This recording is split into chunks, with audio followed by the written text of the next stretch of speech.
facebook.com/pigmind5.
Well, good morning, everyone. What a way to wake up, huh?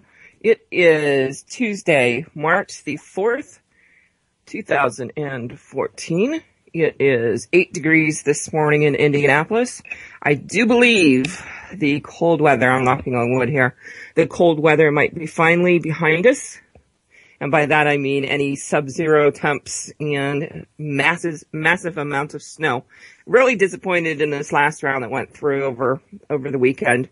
It ended up going south of us. So all the teasing that we received with the 12 to 14 inches of snow hit Louisville, Kentucky, and parts thereof, and created havoc down there instead of all over us.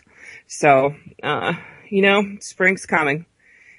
Sooner or later. I will say I'm getting tired of all the snow and the cold. So, spent some time over the weekend and got some things planted inside the house to get ready to go out into the ground.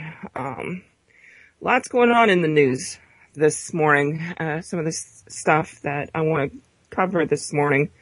Of course, the biggest news, I think that most people have seen over the last few days is what's going on in the Ukraine.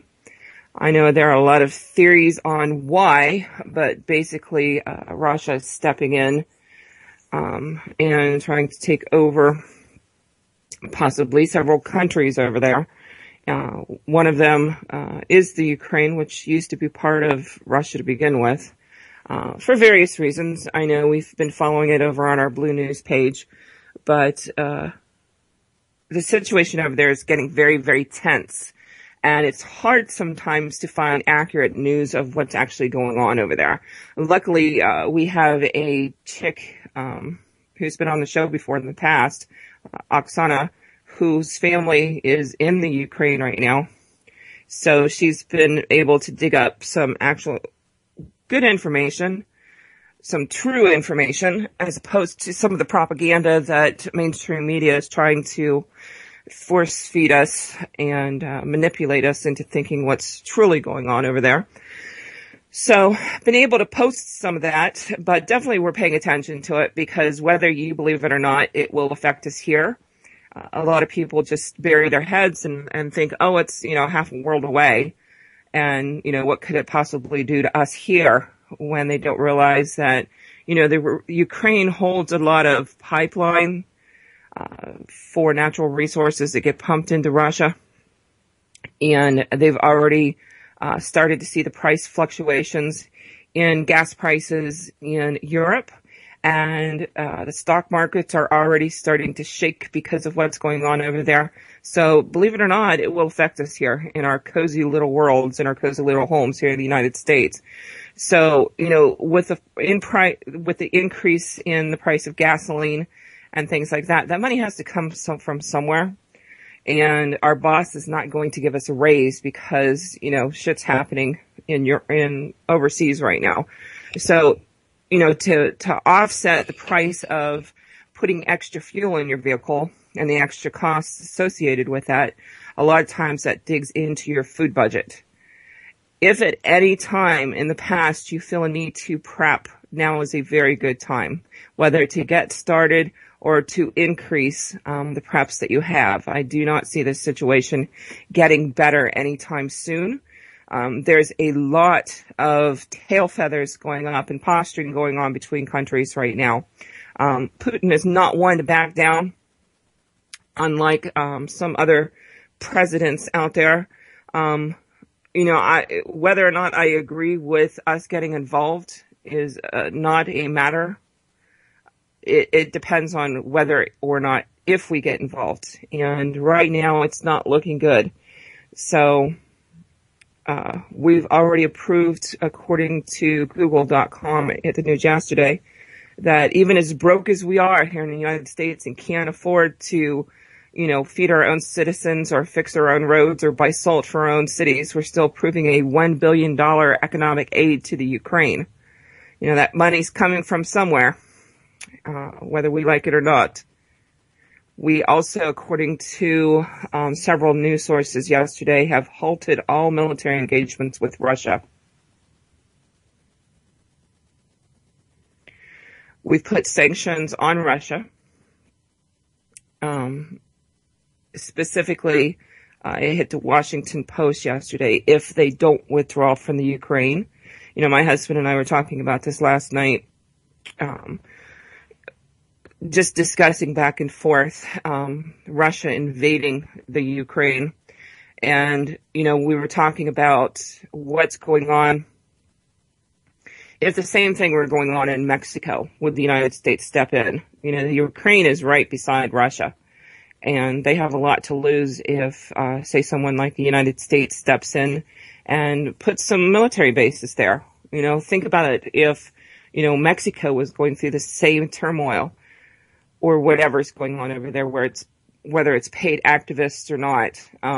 If Mexico or Canada was going through the same thing, would we expect the United States to step in and, just protect our assets here? We would not want Russia being involved there. Kind of the same situation if you think about it. So, it's not a matter of opinion at this point, because there is so much false information out there. But it's a matter of, this is a prepper show. It's a matter of what we need to do here to get prepared for a possible all-out war, because that is what it's looking like. Poland, I know, has gone on high alert because we have Russian troops off of their borders. It's not a good situation, and we really, really need to pay attention to it. And if you do not think that this is going to affect you here in the United States, you truly need to wake up. Off to other news, and we'll keep posting alerts on this as we get them over the next few days or however long this goes on. But definitely take the time, spend it wisely while we still can, and get extra preps in gear, so that way if something would happen, if the price of gasoline increases, that, like I said, that money has to come out of somewhere. If your bills increase, your natural gas, we've already seen the prices for that skyrocket, and not necessarily because of lack of it, but also from greed from the suppliers too, this past winter. So look at your food supply, because usually that is where most people get hit the hardest, and make sure you're doing everything that you can right now to be able to sustain yourself in that area. If you're not planning on putting a garden in this spring, I would wisely rule against that and make sure that you get something planted. If you don't have room, if you live in an apartment or something like that, there still are options out there. And even look and see if you have friends that have some property.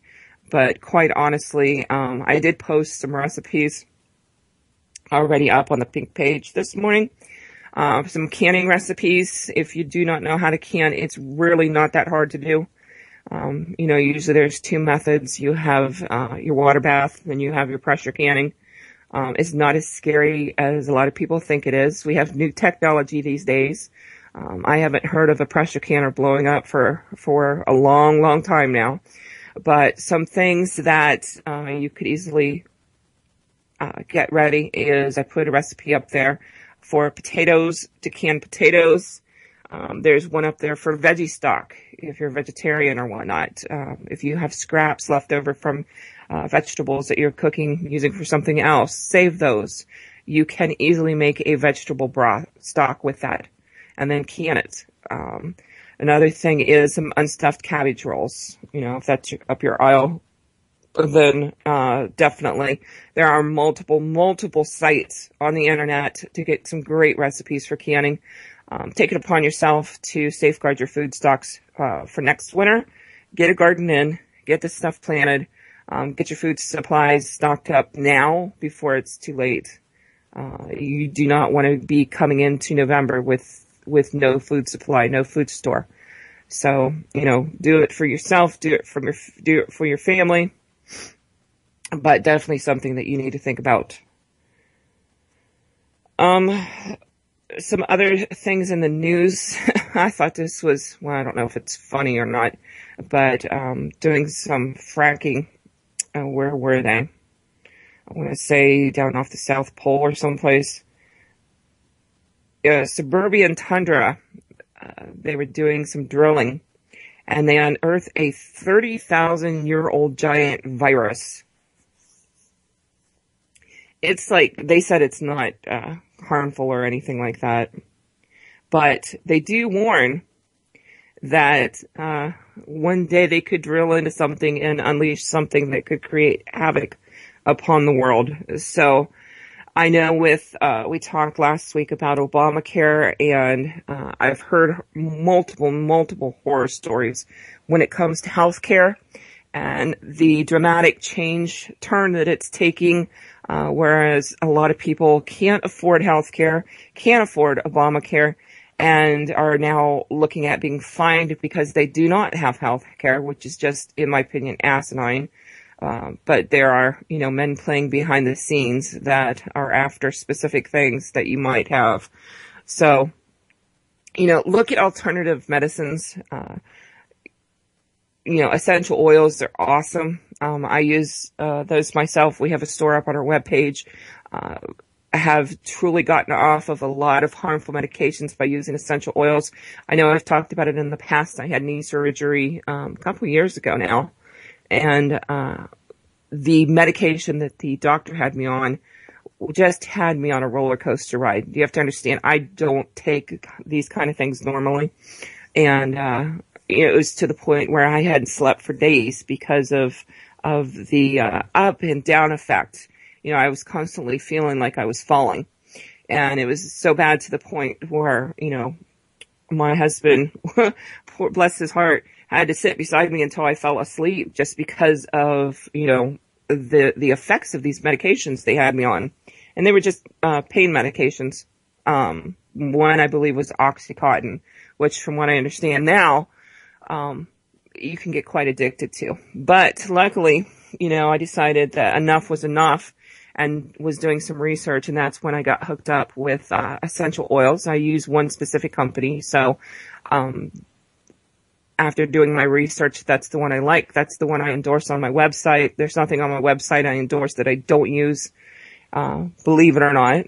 And I started using those and eventually got off the pain medication altogether for my knee surgery. So there are alternate forms out there of medication.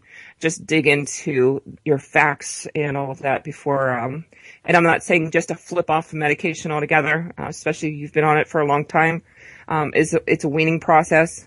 So, you can even get your doctors, if possible, blessing on that. It's depending on how open-minded your doctor is. So just know that there are alternate forms of ways to heal yourself out there. Herbs are also great. We ran a special this past Thursday and Friday where if you got some essential oils, we also threw in some herbs that went along with it that are awesome. But if you need information, let me know. We do have some stuff up on our website. But again, know that there are alternate forms of medication out there, not the stuff that you can get addicted to that a lot of doctors get a kickback from. Would we even need to have Obamacare if we got rid of all the racketeering that went on with pharmaceutical companies, with the insurance companies, all of that? Probably not. And we'd probably be a lot healthier. Besides the fact that 90% of the food that you buy in your grocery stores right now is very harmful to you. So do your research, eat whole foods, can your whole foods, get a garden going this summer. Your life could depend upon it in the very near future. But back to what's going on overseas. Just keep an eye on it. We'll keep everybody as informed as best we can. Usually coming up into the weekend, I do have to work a lot at my other job, so I'll do what I can do from my phone, which totally sucks sometimes, but it is what it is. Another thing, just FYI, I know that there were pineapple on sale at different stores around town, and I've heard it all over for like $1 a piece for a fresh pineapple. Those can be canned, cut up in chunks and canned too, so that you do have a mix of products in your pantry. So please look at doing that. Another story that I want to get into is actually two. And this is geared more for the women out there. So please, please, please pay attention. A couple months ago, here in Indianapolis, and both these stories that I'm going to tell you happened here in Indy. We are not immune to this, and no other city out there is immune to it also. Both of these kind of hit home for me. But the first one involved a gentleman that lived here. He owned his own company. It was a landscaping business. And he had an employee that worked for him that decided, he'd rather sleep in sometimes than show up for work. So like any employer, he terminated the employment of this person. Doesn't seem all that far-fetched at this point, when you don't abide by what your employer needs, those things happen. So, this ex-employee now got pissed off to the point that, and unfortunately, let me back up real fast, the employer owned a landscaping business.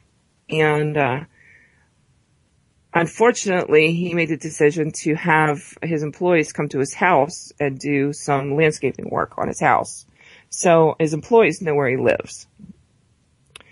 So, fast forward, one of the people that worked for him decided not to do his job or show up for work half the time or was late. And so he was terminated. Unfortunately, this ex-employee now also knew where he lived at.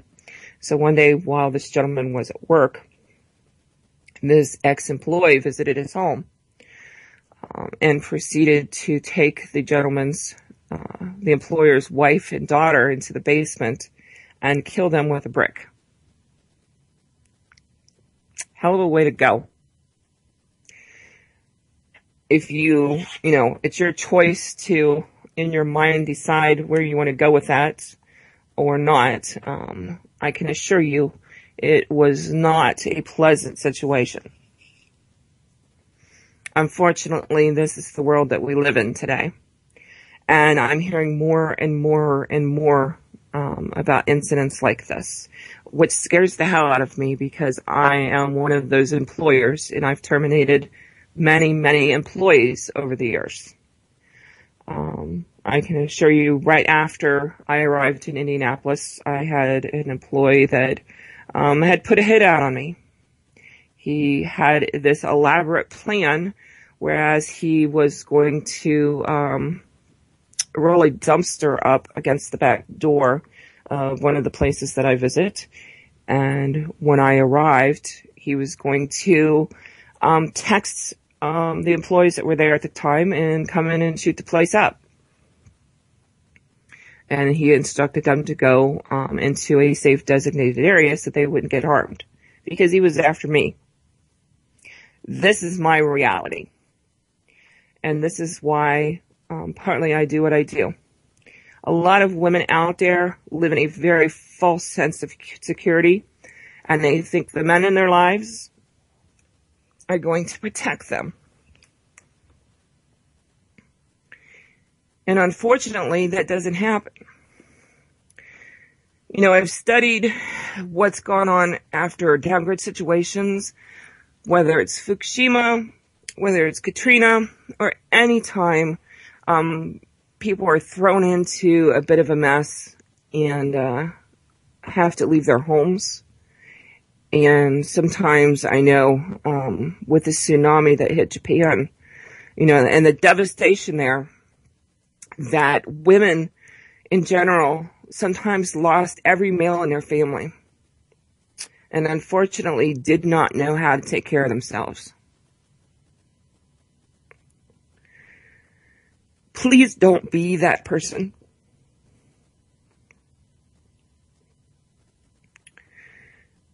The times ahead of us are going to be really, really rough. And it's up to you, and it's your responsibility to make sure you know how to protect yourself. And I understand usually the first place that we go to when we think of self-protecting is firearms. You know, if you're not comfortable with that, that's fine. There are other multiple avenues out there that you can take to be prepared. It doesn't always have to be a firearm. And I'm saying that as an NRA instructor. But women, please wake up to this. It's a very real fact. Going into another story that just hit, and I posted this yesterday. 2 women in their 20s, college students, had gone to a local Walmart here in Indianapolis on the north side. Actually, it's out on the northwest side in Avon. And, 2 girls hanging out, both were moms. Guys are at home. And, go to the Walmart. It's like 11 o'clock at night. One of them has the child with them, who I believe was 3. And, I'm just going to read through this because I want you to make sure you understand here, because they did a good write-up. So, put yourself in the situation. I know it's hard. I know a lot of you don't like to think about this stuff, but you need to. You need to let your mind go there, and I'll explain why in a minute. But, they loaded their groceries into the one girl's car, and, the other one got in the passenger seat. And the driver was just about ready to get into the car to start it, and a man wearing a mask grabbed her arm from behind. Now, we can all go in multiple places here, situational awareness, all that kind of stuff. But this is what happened. So the driver, the woman that had the masked man, started to scream. And the guy pointed a handgun at her neck and told her to be quiet or he would kill her. So the man pushed the driver into the car, forcing her to sit on the console between him and the woman that was in the passenger seat. So they left the Walmart in a hurry, almost hitting 2 other vehicles, and the 3-year-old daughter was in the back seat in her car seat. The next 6 hours, this person tormented this family. 6 hours.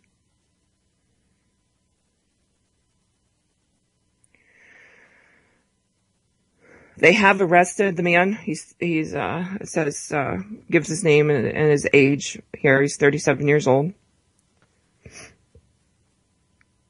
But that doesn't take away all of the harm that he's done.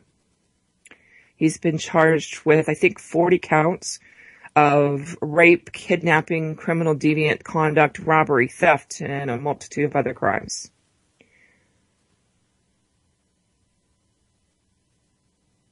These two women and these children and other people involved in this are, scarred for life. And it mentions that they happened to be at a CVS and the woman just froze. Nothing was happening. It was just, memories coming back to haunt her. So anyways, both the women are in the vehicle, and in the story, they give fake IDs. Michelle and Serena is who they're called. And they both leave crying. They're crying in the vehicle. This Parrish guy is what they refer to him as. Parrish is his last name. He's informed them to keep their heads down and not to look at him. So Serena said Parrish drove to a nearby apartment complex, parked their Chevrolet Blazer a little farther back. Michelle, the other person's daughter, was in the back crying and begged Parrish to let them go. Now, mind you, she's 3. She's quite aware of what's going on around her. Please don't kill us, Michelle recalled her daughter saying. Just let us go home. You're going to be fine, Serena recalled Parrish saying. Just be quiet. The woman said Parrish had taken their cell phones, money, credit cards before they got to the complex, but they said Parrish wanted more. He forced Michelle into the back seat and raped her there. The woman and a probable cause affidavit said, with her hands tied, Serena kept her head down as she tried to console Michelle's daughter, who was moved to the front seat. So this asshat is raping this woman in the back seat of a Chevy Blazer, while the second victim and the victim's daughter, a 3-year-old, are in the front seat. The woman in the front seat obviously is trying to console the daughter. After he's done with this, he drives them to their home 10 miles away. On the way to the house, Michelle said, he kept telling me that if I got us pulled over, it would be a shootout. Michelle said they could have gotten pulled over at any time. Her truck is old and it's missing a side mirror. The brakes could have stopped working at any moment. That's what I was scared of, she said. That something was going to go wrong. Serena, who was sitting in the back seat, thought of the worst. Her boyfriend was at home. Her 17-month-old son was also there sleeping. What if her son wakes up and starts crying? What if he hurts him? What if he hurts them both? Serena's boyfriend, who's also given a pseudonym in the story, was playing video games when they arrived. He heard Michelle call him and he sensed the fear in her voice. When Chris got to the kitchen, Parrish immediately pointed a gun at his face and yelled at him to get on the floor. The probable cause affidavit said, Chris said Parrish kicked him in the ribs with his steel-toed boots, cracking one and dislocating another. He tied Chris and Serena while Michelle was standing by the hallway, holding her daughter. Chris and Parrish pulled out a .380 caliber handgun, forced it inside Chris's mouth, and cocked it back. Do you see this bullet? Chris recalled Parrish asking, and he nodded. Does it look real? Parrish asked again. He said yes. And then he, said you're a piece of whatever. And Chris recalled Parrish telling him, you're nothing, you're weak. This guy's going to live with this for the rest of his life. With Parrish on their tail, the three went to each bedroom. First to Michelle's room, then to Serena and Chris's, where their son had been sleeping. And this guy ransacked their drawers, forced them to pack their valuables in pillowcases. Chris was later left in one of the bedrooms hogtied as the two women were in the living room, unplugging electronics and putting them in pillowcases. Again, Parrish told them not to look at him. Parrish then placed Michelle and the two children in the bedroom where Chris was tied. Michelle's daughter already had fallen asleep by then. Serena's son had woken up and was crying. The door was open and they could see what was going on in the living room, where Parrish, according to an affidavit, was raping Serena now. Michelle said she tried to cover Serena's son's eyes as she was holding him, but he screamed every time that she screamed. Later, Parrish sexually assaulted both women, once in the living room and again in the bathroom. I was thinking about how I could kill him, but there wasn't much I could do, said Chris, who had been with Serena for 4 years. My hands were tied behind my back. You know, I can't imagine hearing someone I love going through this. Toward the end of the ordeal, Parrish placed all of them in the bedroom, turned the lights off, and locked the door. They said they could hear him out walking across the kitchen floor back in as he loaded their belongings into Michelle's truck. Is this really happening to us right now? Michelle whispered to Serena and Chris. We're going to tell the police about this, right? You know, it's sad when we question whether or not we should report something to the police. But anyways, the footsteps faded, the kitchen door closed, they heard the guy leave with the truck, and then there was nothing but silence. And they sat there until 10:30, till the sun came up. Now, mind you, this started at 11 o'clock the preceding night. They did not call the police until 10:30 the next morning. 3 days later, they found this guy. He was still driving Michelle's truck in Indianapolis. He was arrested, and like I said, he now faces multiple charges. This could happen to anyone.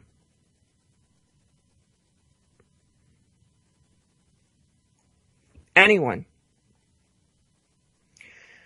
You know, they talk about there's 3 areas of alert that you should be in. You know, the first level is your low level. You know, that's where you're really relaxed. You're at home, getting ready to go to bed. You know, your doors are all locked, and all of that. The second level is when you are out in public. You might be in a familiar place. You don't have that hair standing up on the back of your neck feeling, but you know that there are people around you that you don't know. So your alert level is a little raised. The third level is when you're in a situation that you need to be ready for anything. We can go back and we can break this story down piece by piece, and we all can sit there and we all can say, well, they should have done this and they should have done that. You know, it is what it is. We can sit here and we can say what we would do, but what would your kids do? What if that was your daughter? What if it was your sister, your mom, your aunts?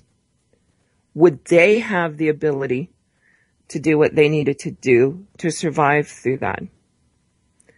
To not get in that situation to begin with? You know, we talk about situational awareness all the time, but, you know, sometimes it is what it is. If somebody's going to come and they want you bad enough, there's not a whole lot that's going to stop them. We talk about hardening our homes in order to give ourselves more time. Not to necessarily stop someone from entering your home while you're there, because quite honestly, if they really want to get in your home, there's a very good chance that they'll get in your home. Our homes are not built nowadays to withstand anything. We have too many, windows and glass that's shatterproof and doors, and you're only one person. And quite honestly, we don't want to live in a dungeon. You know, we want to enjoy the sun when it comes up in the morning, shining through our windows. So we look at hardening our homes and things that we can do in order to deter someone and give us more time to get situated in our home in case someone is trying to break in, whether that's into a safe room or whatever, to get our firearms out. I know I've preached about this a million times. You know, a lot of people keep their firearms in a gun safe when they're home. Why? You know, now you still have to go get it. You know, it should be within arm's reach of you at all times. Now, if you have kids, they make gun safes, small ones that you could keep. They can be put underneath of, you know, the end table, the coffee table. They're still locked up. They can be put in a drawer in the kitchen. Ladies, if you spend a lot of time in the kitchen baking or whatever, and I'm not being sexist here, but you can get a gun safe that'll go into a drawer that's, you know, out of sight of the children. It's locked up, but it's still within arm's reach. And if you need help there, please let me know. I'm here to help.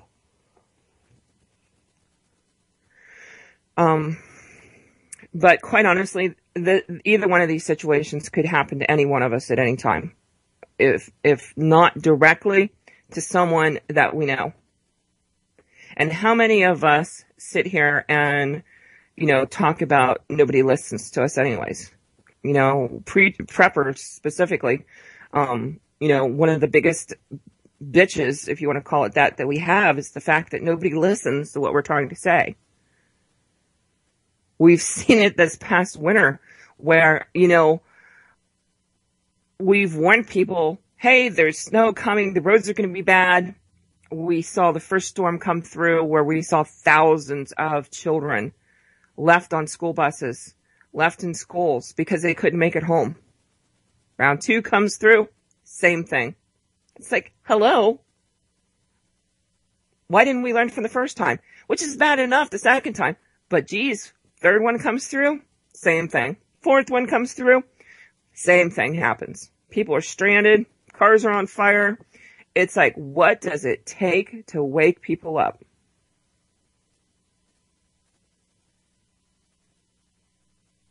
A lot more than I have sometimes, I think.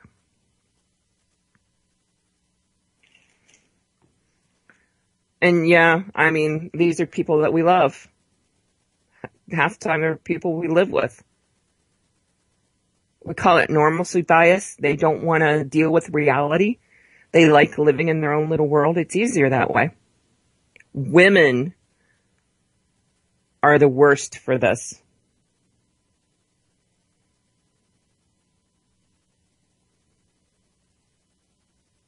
But to get through whatever's coming up in the future, you know, if we do go to a world war with what's going on over here, if our economy, or I should say when our economy tanks, things are going to be rough here in the United States. You know, these are 2 stories of stuff that's going on now. I can't imagine what it's going to be like if the United States economy falls.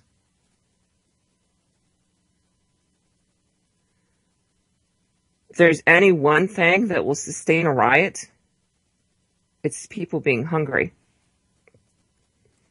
The economy falls. Gasoline is, you know, what they pay for prices in Europe. That money's going to come from somewhere.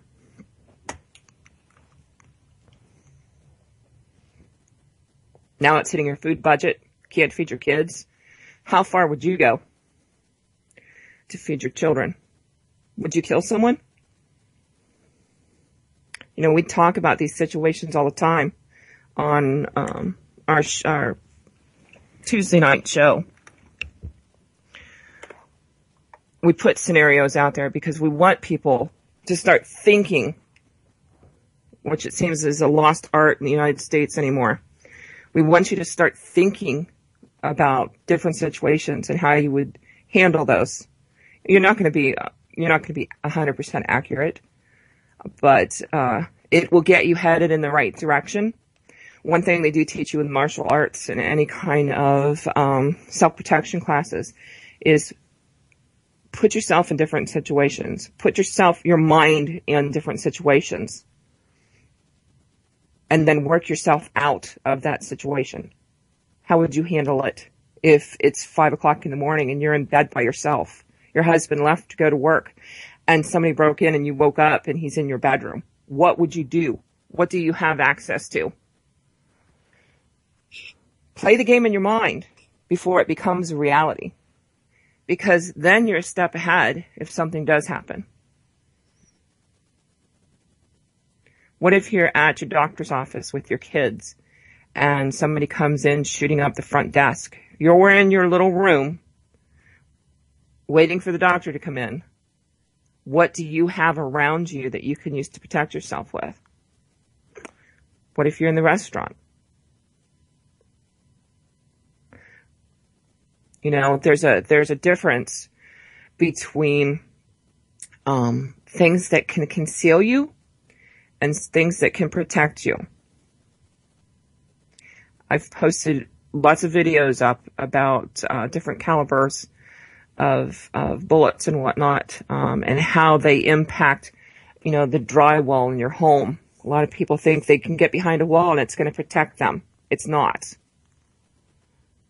A lot of people have staged things like big planters, you know, with palm trees in them or whatever, full of sand and dirt. That's going to protect you more so than a drywall. Know the difference between the two. Know what you have in your house that you can use to shield yourself with. One of the things that we look at when you're building or when you have a home and you're designing a safe room within your home is a couple different factors. First of all, you have to understand when kids get scared, they have the tendency to hide in their own bedroom. So it might be a good idea to make their own bedroom the safe room in your home. But then people need to also understand there are ways to make the room even safer, such as replacing the hollow core door with an outside steel door. You know, things like that you can get shut and be able to deter anyone from going in to give yourself more time or for authorities to arrive. I'm not big on, you know, relying on the police to protect us. We've seen it time and time again. You know, and I'm not throwing them under the bus here. I know many people in law enforcement and, you know, they're really good people. On the flip side, there are some out there that just aren't that good, and they just do not have your best interests at heart. I'm not going to gamble my family's life on deciding which ones, or betting on which one's going to show up at my house. It's my responsibility to keep myself and my family safe. And the police a lot of times will tell you they're there to clean up the mess.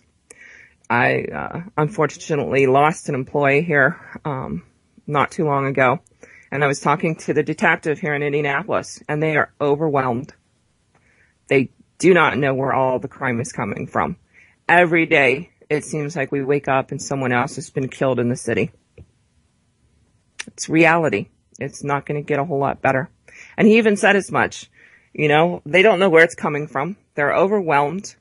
You know, it's gang related. It's pissed off boyfriend related. It's, you know, a plethora of things. They can't pinpoint it. They can't herd it into one little section of town and clean it up because it's all over the place. And this is now, before things get bad. It's not going to get better anytime soon. And if there's any one thing you need to get the word out to women, it's they need to not rely on anyone else except for themselves for protection.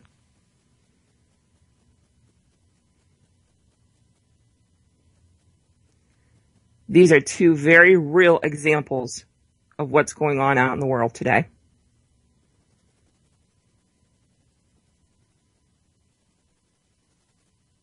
If you're not into firearms, you know, that's fine too. You don't have to be. There are other things that you can do. You know, one of the upsides of being into prepping is how much stress it takes off of you when there's a situation going on. How much you don't panic. If you watch, I've talked about it, one of the first snowstorms that came through Indianapolis, I did go to the grocery store, and I wanted to see the reaction of the people, because usually I don't go. There's no reason for me to go. And I've heard the stories on the news about all the people that are scrambling to get, and clean out the grocery stores and whatnot.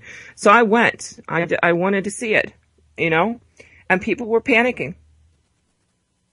The grocery store aisles were bare over snow.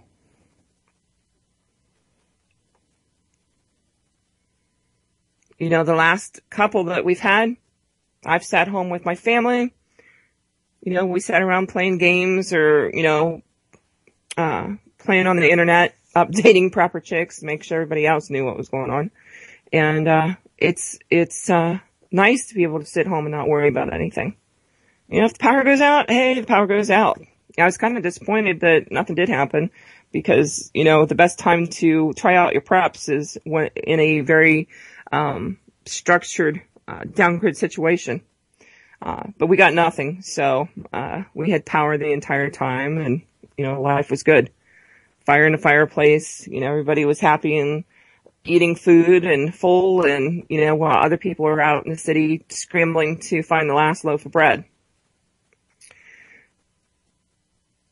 A couple things that, you can do, and you need to look at, when you're talking about hardening your home. Two is, look at your doors. Do you have, cheap doors that came on the house? A quick fix. Just go replace them with solid metal doors, look at the screws that are holding your door in. If you look at pictures anytime of, when someone tries to break into your home, usually, the deadbolt area is intact. The wood splits around the hinges and things like that. So what you need to do is take out the screws that hold your hinges in, and you'd be surprised at how small they are. You need to just go to the store, pick up some 3-inch screws and replace those. That way the 3-inch screws go into 2x4s or whatever is behind your door, not just barely into the wood that's behind them. Remember, this is about giving you and your family enough time to get prepared. That means into a safe room, locked in, firearms out if that's what you choose to lose, calling one, whatever. Just give yourself more time. Look at your garage doors. Are they capable of being locked? It's very easy to break into a garage door, whether it's down or not. I've seen the videos multiple times. My husband has tried it where you shimmy something up between the door at the top and your house and be able to pull the lock on it and get the garage door open. Sliding glass doors. There are ways to lock them. There's film that you can buy to put over glass, and this goes for windows too, especially around a door. There's a film that you could put on them that deters them from breaking if someone would try and hit them with a baseball bat. There's supplies out there that you can get to give yourself and your family more time. Same thing with locks. Chain locks, a lot of people use those. They think they're safe, but somebody could easily slide some deadbolts between your door, and cut that chain lock. Bar type locks are a lot safer, to use in that situation. Look at the difference between a single cylinder deadbolt and a double cylinder deadbolt. You want to get the double cylinder. Change out, your door handles. Look at keyless locks. The only problem is, a lot of times, especially if you have children, they might let it slip what your code is. So you need to be very careful there. And then where you hide your keys at. Don't be one of those under the mat, under the rock outside. It's one of the first places people look.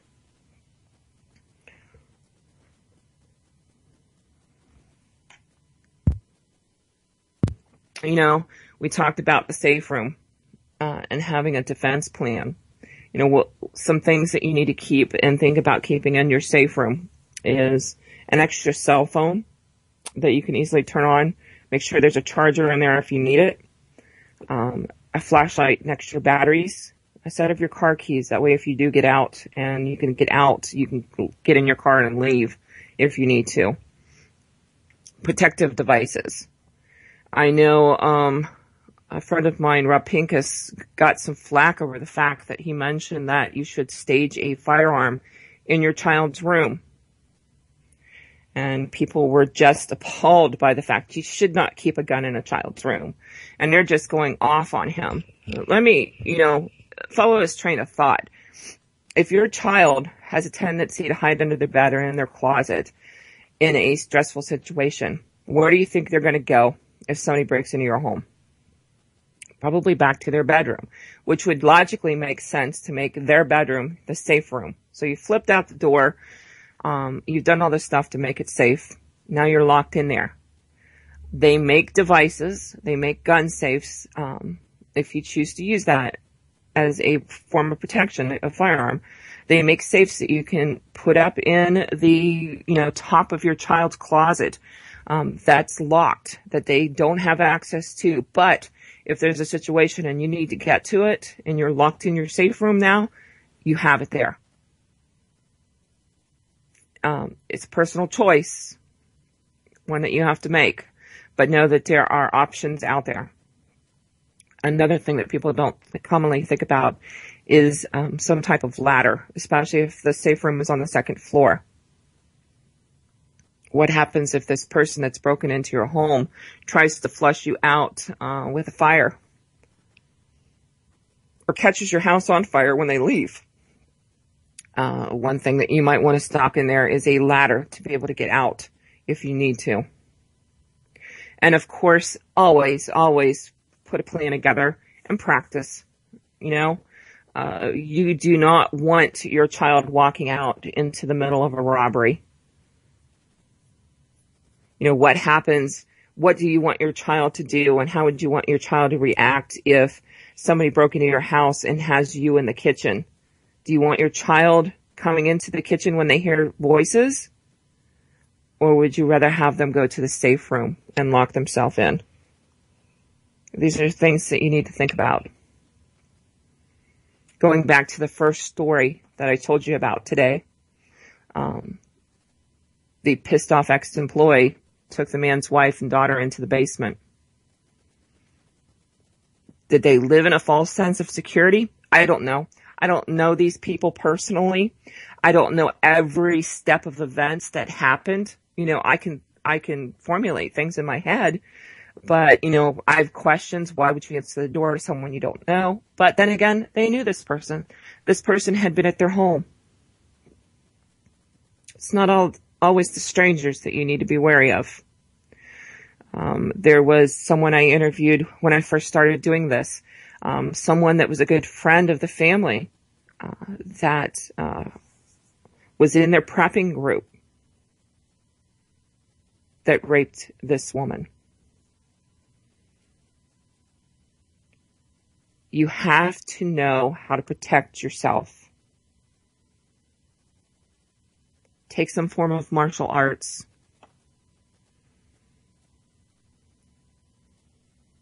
There are multiple teachers out there anywhere. Krav Maga is tops. I couldn't endorse it enough. The more tools that you have in your toolbox, your self-protective toolbox, the more dangerous you are. Legally, I'm not allowed to carry a firearm at work. It's against our company's policy. I shouldn't say legally. It's against our company policy. So, taking that, there are a multitude of other avenues out there that you can look at. There's a gentleman that runs a company called Mindset Lab here in Indianapolis. He teaches flashlight combatives. How to use a flashlight. Something that I don't think it's been banned anywhere to my knowledge, that you can always have on you to use to protect yourself. There are classes like this all over the place. So again, if you choose not to carry a firearm, that's your personal choice. But know that there are a multitude of other avenues that you can take to protect yourself with. Talk about having security dogs. I know it's been said before that if somebody wants to get in, all they have to do is shoot the dog. I mean, they do have a valid point there. Will deter some people, probably some lightweight thieves and things like that if they're just after stuff and they have no intent of hurting anyone. You need to look at making your house look less attractive to someone trying to break in than your neighbors, unfortunately. And yeah, I'm going to throw your neighbors under the bus there on that one. But if put yourself into the bad guy's shoes. If you're going to break into someone's house, would you break into someone's house that had less obstacles to overcome in order to get what they want? Probably. If you see a house that has thorns or roses or something like that planted under their windows, that's going to hurt like hell when you're trying to crawl through their windows. You hear a dog or see objects that could look like they have a dog, anything like that. Are you going to pick that house? Or are you going to pick the house that has absolutely nothing? Probably the house that doesn't have any of that. Another thing to consider, putting your car key or your house key on, or specifically your car key, on its own separate ring on your key ring. That way, if you go someplace like a parking garage, all you do is give them the car key. How many women hand them the entire wad of keys that you have? Guess what's on that wad of keys? Your house key. You can check the registration in your car to find out where you live. Now they have a copy of your house key.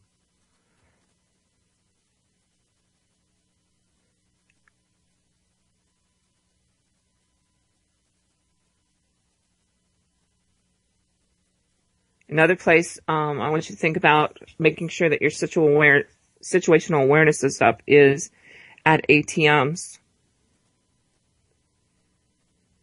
Know the location. A lot of times you have to get out of your car to go to an ATM. Choose wisely what time you do this. I know there are some circumstances where you might not have a choice on what time you can go, but make sure that you drive around the area before you go, and just to see if there's anyone around. Make it quick. Take somebody with you if you can. Elevators. Ladies, elevators. You're traveling by yourself. Easy way to get yourself into trouble. When you get in there, push multiple floors. If you get in there and you're on the 13th floor and you just push 13, that's 13 floors. So you're going to have to be in an elevator with someone you might not want to.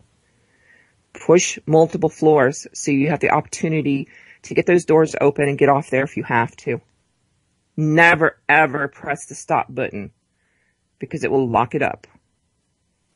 If you do not feel comfortable, don't get on it. There's nothing saying that you have to get on an elevator with someone that's just, trust your gut. Trust your gut. Bus stops, subways. You also need to please pay attention. When you're in a parking garage or someplace like that, big red flag is when the lights do not work, when it's dark in there. That's to their advantage. And there's a reason why your lights might not work in a parking garage. Just because they've either unscrewed them or broke them or something like that. That gives them the advantage. So if you pull into a parking garage or something like that and the lights aren't working, stay in your car and get the hell out of there. Go find someplace else to park. Don't make yourself a target. Purses, wallets, briefcases, all those kind of things. You really need to make yourself secure, especially if you're traveling.